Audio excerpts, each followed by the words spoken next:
Hi guys! Welcome to my mini vlog. Ito nga pala yung ganap ko kagabi. First, bago ako gumala, kumain muna ako ng aking late lunch at dinner. Pinag-isa ko na para tipid. Char, yun lang. Saka, gumala ako dito. Ito yung papunta sa yung stone. Ay, hindi pala siya stone. Tila siya guys. Super, ang ganda niya guys. Paiba-iba siya ng kulay.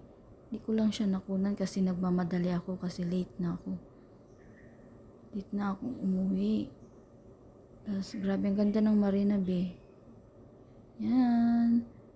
Tapos ito, grabe ang ganda na ito guys, lalo na sa personal. Parang nasa ibang lugar ka. I mean, ibang mundo pala. Tapos ito, ganda din ito. Promise. Tapos ito din. Ito yung last na pinuntahan ko. At saka yung last, ito nanonood ako ng dancer. Ewan ko ba kung influencer ba to. Pero ang ganda-ganda talaga ko dito sa naka-blondie. Yun lang.